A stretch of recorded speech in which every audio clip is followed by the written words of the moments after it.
In this video, we'll talk about the second major type of machine learning problem called unsupervised learning. In the last video, we talked about supervised learning. Back then, we got datasets that looked like this, where each example was labeled either as a positive or a negative example, whether it was a benign or a malignant tumor. So for each example in supervised learning, we were told explicitly what is the so-called right answer, whether it's benign or malignant. In unsupervised learning, we're given data that looks different. We're given data that looks like this, that doesn't have any labels, or that sort of all has the same label, or really no labels. So we're given a data set, and we're not told what to do with it, and we're not told what each data point is. Instead, we're just told, here is a data set. Can you find some structure in the data? Given this data set, an unsupervised learning algorithm might decide that the data lives in two different clusters. And so there's one cluster, and there's a different cluster. And the unsupervised learning algorithm may break this data into these two separate clusters. So this is called a clustering algorithm, and this turns out to be used in many places. One example where clustering is used is in Google News. And if you've not seen this before, you can actually go to this URL, news.google.com, to take a look. What Google News does is every day it goes and looks at tens of thousands or hundreds of thousands of news stories on the web, and it groups them into cohesive news stories. For example, let's look here. The URLs here link to different news stories about the BP oil well story. So let's say I click on one of these URLs. I'm going to click on one of these URLs.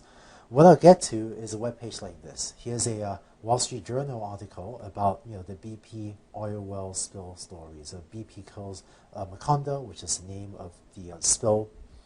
And if you click on a different URL from that group, then you might get a different story. Here's a CNN story about, again, the BP oil spill. And if you click on yet a third link, then you might get a different story. Here's the UK Guardian story about the BP oil spill. So what Google News has done is looked at tens of thousands of news stories and automatically clustered them together so that news stories that are all about the same topic get to display together. It turns out that clustering algorithms and unsupervised learning algorithms are used in many other problems as well. Here's one on understanding genomics. Here's an example of DNA microarray data. The idea is you have a group of different individuals, and for each of them, you measure how much they do or do not have a certain gene. Technically, you measure how much certain genes are expressed. So these colors, red, green, gray, and so on, they show the degree to which different individuals do or do not have a specific gene. And what you can do is then run a clustering algorithm to group individuals into different categories or into different types of people.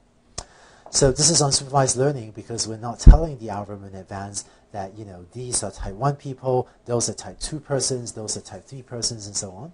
And instead, what we're saying is, here's a bunch of data. I don't know what's in this data. I don't know who's in what type. I don't even know what the different types of people are. But can you automatically find structure in the data for me? Can you automatically cluster the individuals into these types that I don't know in advance? Because we're not giving the algorithm the right answer for the examples in my data set, this is unsupervised learning. Unsupervised learning, or clustering, is used for a bunch of other applications. It's used to organize large computer clusters. I had some friends looking at large data centers, that is, large computer clusters, and trying to figure out which machines tend to work together. And if you can put those machines together, you can make your data center work more efficiently. Here's the second application, social network analysis. So given knowledge about which friends you email the most, or given your Facebook friends or your Google Plus circles, can we automatically identify which are cohesive groups of friends, or so which are groups of people that all know each other? Market segmentation. Many companies have huge databases of customer information. So can you look at this customer data set and automatically discover market segments and automatically group your customers into different market segments so that you can automatically and more efficiently sell or market to your different market segments together? Again, this is unsupervised learning because we have all this customer data, but we don't know in advance what are the market segments, and for the customers in our data set, we don't know in advance who is in market segment 1, who's in market segment 2, and so on. but we have to let the algorithm discover all this just from the data. Finally, it turns out that unsupervised learning is also used for, surprisingly, astronomical data analysis, and these clustering algorithms give surprisingly interesting or useful theories of how galaxies are formed. All these are examples of clustering, which is just one type of unsupervised learning. Let me tell you about another one. I'm going to tell you about the cocktail party problem. So you've been to cocktail parties before, right? Where you can imagine there's a party, room full of people, all sitting around, all talking at the same time. And there are all these overlapping voices because everyone's talking at the same time. And it's almost hard to hear the person in front of you. So maybe you have a cocktail party with two people talking at the same time, and a somewhat small cocktail party. And we're going to put two microphones in the room. So there are microphones. And because these microphones are at two different distances from the speakers, each microphone records a different combination of these two speakers' voices. Maybe speaker 1 is a little louder in microphone 1, and maybe speaker 2 is a little bit louder in microphone 2 because the two microphones are at different positions relative to the two speakers. But each microphone records an overlapping combination of both speakers' voices. So here's an actual recording of two speakers recorded by a researcher. Let me play for you what the first microphone sounds like. 1, 2, 3, 4, 5, 6, 7, 8, 9, 10.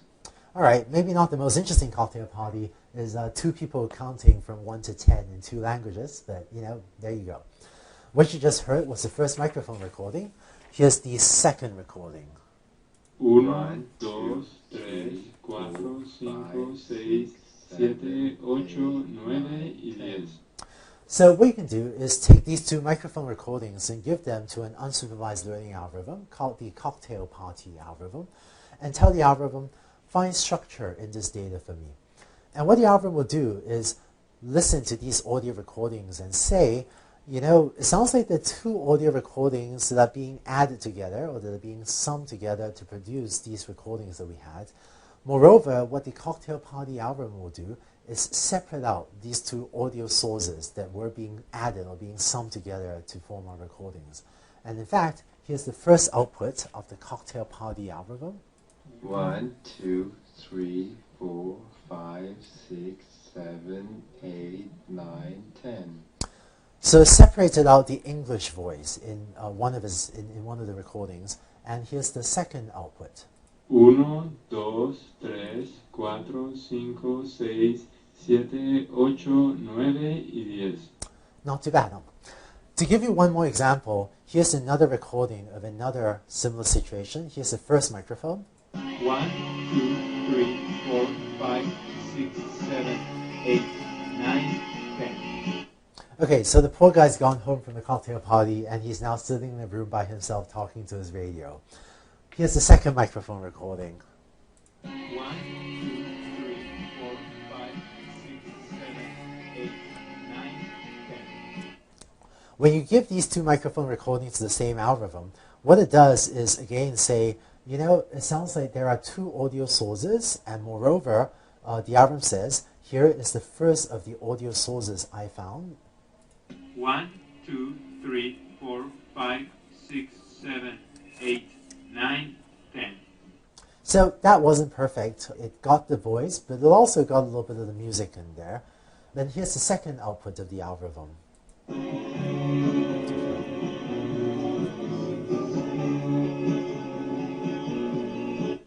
Not too bad. In that second output, it managed to get rid of the voice entirely and just cleaned up the music and got rid of the counting from 1 to 10. So you might look at an unsupervised learning algorithm like this and ask, how complicated is it to implement this, right? It seems like in order to build this application, it seems like to do this audio processing, you need to write a ton of code or maybe link into a bunch of C++ or Java libraries to process audio. It seems like a really complicated program to do this audio, separating out audio and so on. It turns out the algorithm to do what you just heard, that can be done with one line of code, shown right here. It did take researchers a long time to come up with this line of code, so I'm not saying this was an easy problem, But it turns out that when you use the right programming environment, many learning algorithms can be really short programs.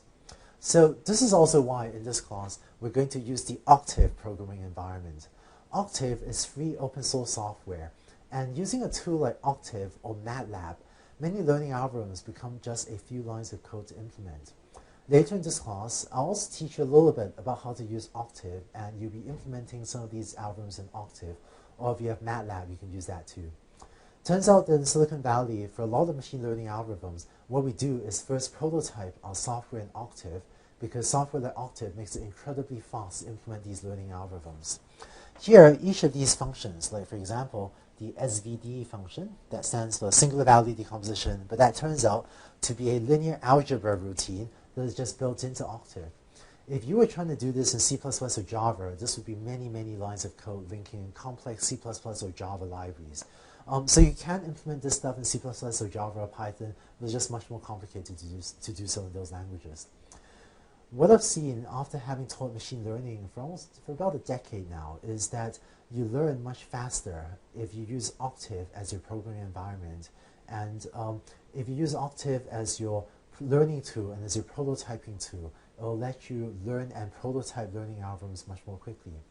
And in fact, what many people will do in the large Silicon Valley companies is in fact use an algorithm like Octave to first prototype the learning algorithm, and only after you've gotten it to work, then you migrate it to C++ or Java or whatever. It turns out that by doing things this way, you can often get your algorithm to work much faster than if you were starting out in C++. So I know that as an instructor, I get to say, trust me on this one, only a finite number of times. But for those of you who have never used these sort of Octave-type programming environments before, I'm going to ask you to trust me on this one and say that you will, I think your time, or your developer time, is one of the most valuable resources. And having seen lots of people do this, I think you as a machine learning researcher or machine learning developer will be much more productive if you learn this stuff and prototype this stuff in Octave than in some other language. Finally, to wrap up this video, I have one quick review question for you. We talked about unsupervised learning, which is a learning setting where you give the algorithm a ton of data and just ask it to find structure in the data for us.